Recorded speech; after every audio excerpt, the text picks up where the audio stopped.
In this module, we are focusing on safety. It is an unfortunate reality that many of the families we are working with are dealing with verbal, emotional, and/or physical aggressions in the home. It is important to know what verbal and emotional aggression are. They can be screaming and yelling, making threats, swearing, particularly when directed at somebody, name-calling, belittling and humiliating, gaslighting, for example, blaming you for their behavior,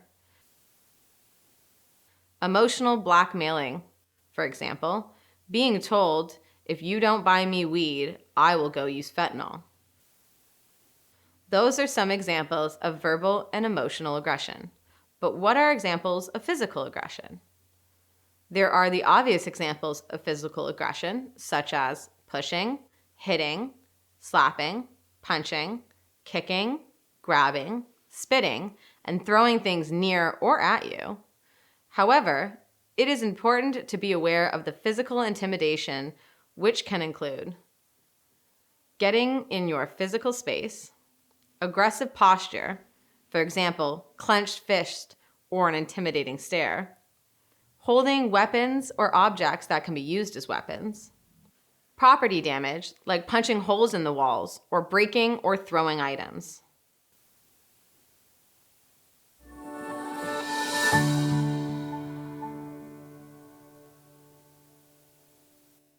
In many cases, parents don't recognize that they are experiencing child-to-parent abuse, which we will refer to as CPA.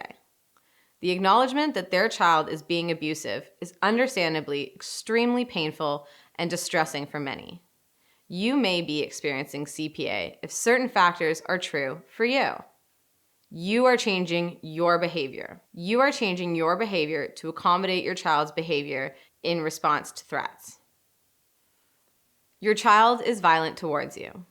All children will act out, but violent behavior that puts your safety or that of others at risk isn't normal. Your child threatens violence towards you. Your child threatens violence towards you if you don't do what they want. Your child threatens suicide. Your child threatens suicide if you don't do what they want. Take all threats of self-harm very seriously, even if you suspect they are a form of manipulation. Your child threatens others. Your child threatens others or is cruel to household pets or both. Your child is rude to their teachers and has little social interactions with classmates. Your child's school reports that your child is rude to their teachers or has little to no social interactions with their classmates. Your child threatens to call in a professional. Your child threatens to call in a professional, a social worker, therapist, the police, if their demands aren't met. Whatever the form of abuse, everyone deserves to feel safe, emotionally, mentally, and physically, and comfortable in their own home. Aggression and violence are never okay.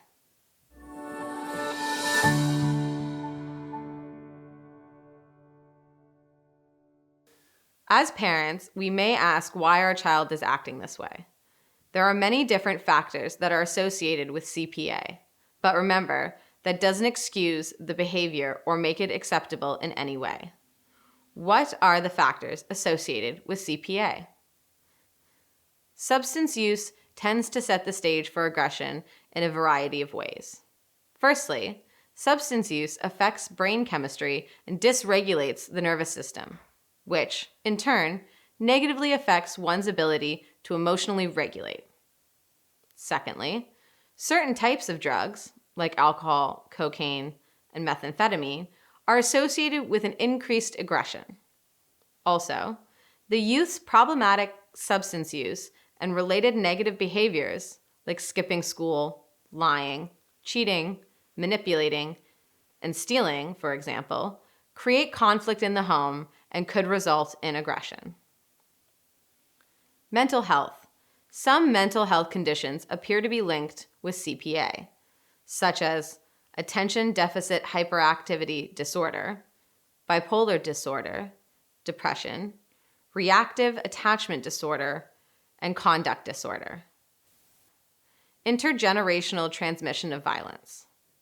Some children who have experienced domestic violence may go on to mimic it. It's very important to note that many do not go on to perpetrate violence. Trauma. Your youth may be acting out in response to trauma. Again, this does not make violence acceptable. It does, however, make it essential that your youth gets the help they need. Regardless of what else families are struggling with, safety, mental, emotional, and physical, is the top priority.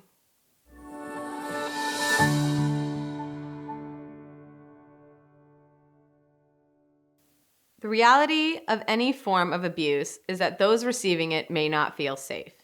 Here are some options for ensuring your safety. First and foremost, if you feel unsafe, call 911.